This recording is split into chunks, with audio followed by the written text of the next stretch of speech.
माजिदा, आपकी खिदमत में एक अर्ज़ है कि मैं बगदाद जाना चाहता हूँ इल्म हासिल करने के लिए। वालिदा माजिदा ने कहा कि बेटा तुम खुशी खुशी बगदाद चले जाओ। तो 80 दिनार निकाले तो 40 दिनार आपके भाई के थे और 40 दिनार आपके थे। आपने उन 40 दिनारों को आपकी आस्तीन में सिल दिया। आस्तीन में सिलने के बाद और एक वसीयत की कि बेटा किसी भी हालत हो जाए, कोई भी वक्त आ जाए तुम्हारे ऊपर, तुम्हें झूठ नहीं बोलना है, तुम्हें झूठ नहीं बोलना है। बताओ कि इल्म सीखने की कितनी बड़ी फजीलत, अपनी माँ को छोड़ के जा रहे हो। और जब आपने वसीयत की, जब आपको छोड़ने के बाद आपने अपनी बेटे से अब्दुल कादिर जिलानी से फरमाया कि बेटा ये मेरा चेहरा देख लो, क़यामत तक तुम्हें चेहरा देखने को नहीं मिलेगा, क़यामत तक तुम्हें ये चेहरा देखने को नहीं मिलेगा।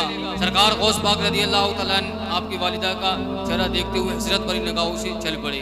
40 दिनार सिर दिए, एक वसीयत की कि बेटा कोई भी वक्त आ जाए, कैसा भी टाइम आ जाए, तुम्हें झूठ नहीं बोलना है, तुम्हें झूठ नहीं बोलना है। सरकार गौस पाक जिलान की तरफ चल पड़े काफिले के साथ। 18 साल आपकी उम्र। तो डाकू ने हमला कर दिया उस वक्त, तो सारा काफिले वालों का माल लूटा। तो आप छोटे थे, एक डाकू आपके पास आया और कहने लगे कि साहिबजादे तुम्हारे पास भी कुछ है, तुम्हारे पास भी कुछ है। तो आपने कहा कि मेरे पास 40 दिनार हैं। तो डाकू समझा कि शायद बच्चा मजाक करता है, तो वो आपकी इस बात को मजाक लेकर चल पड़ा। फिर दूसरा आया, दूसरे को भी यही जवाब दिया, तीसरा आया, तीसरे को भी यही जवाब दिया। अब दोनों डाकू सरदार के पास गए, कहने लगे कि लोग अपना माल, अपना सामान हम लोगों से छुपाते हैं, लेकिन एक अजीब बच्चा है जिसने अपने माल को हमें बता दिया है। वो कहता है कि मेरे पास 40 दिनार हैं, 40 दिनार हैं। तो डाकुओं को सरदार ने कहा कि उस बच्चे को बुला के लाया जाए। तो डाकुओं को सरदार, जब डाकू सरकार गौस पाक को लेकर डाकुओं को सरदार के पास पहुंचे और कहने लगे कि क्या है तो हमारे पास साहिबजादे। तो कहने लगे कि आप मेरे पास 40 दिनार हैं। तो कहा कि कहाँ हैं? आप फरमाते हैं कि मेरी माँ ने आस्तीन में सिले रखे हुए हैं, आस्तीन में सिल दिए हुए हैं। सरकार गौस पाक फरमाते हैं कि तो डाकू उनके सरदार ने हुक्म दिया कि इनके आस्तीनों को खोला जाए।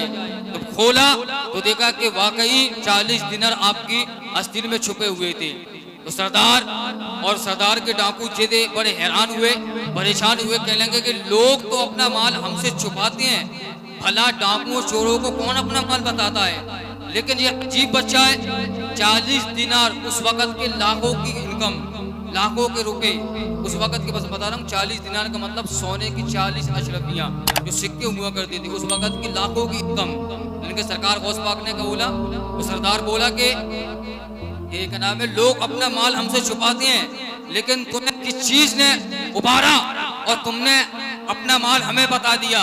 तो सरकार गौस पाक फरमाएंगे कि जब मैं जिलान से लिख रहा था तो मेरी माँ ने मुझे एक वसीयत की थी कि बेटा कैसा भी वक्त आ जाए, कैसा भी मरहला आ जाए, कोई भी टाइम आ जाए, तुझे झूठ नहीं बोलना है, तुझे झूठ नहीं बोलना है। अब मैं अपने सामान को देखूं कि तुम्हारे इस चीज को देखूं कि तुम्हें देखूं मैं, अब मैं अपने सामान को देखूं कि तुम्हें देखूं। सरकार गौस पाक की इस बात को सुनकर डाकुओं का सरदार रोने लगा, ज़ारो कतार रोने लगा और आपके कदमों पर गिर पड़ा और कहने लगा कि एक साहिबजादे, एक तुम हो जो अपनी माँ से किया हुआ वादा तोड़ते नहीं हो, और एक हम हैं जो अपने रब के वादे को कब से तोड़ते चले जा रहे हैं, जो अपने रब के वादे को कब से तोड़ते चले हुए जा रहे हैं। तो आपने वो डाकू ने बोला कि साहिबजादे अपना नूरानी हाथ लाओ, आज मैं तुम्हारे हाथ पर तौबा करना चाहता हूँ, आज मैं तुम्हारे हाथ पर तौबा करना चाहता हूँ। सरकार गौस पाक के हाथ पर जब उस डाकुओं को सरदार ने तौबा की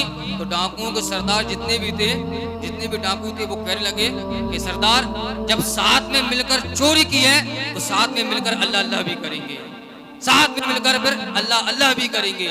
हज़रत फरमाते हैं कि वहाँ क्या मर्तबा है, हौस है बाला तेरा, ऊंचे ऊंचों के सरों से है कदम आला तेरा, और सर बला कोई क्या जाने कैसा है तलवा, औलिया मलते हैं आके वो है तलवा तेरा, औलिया मलते हैं आके तलवा है वो है तलवा तेरा।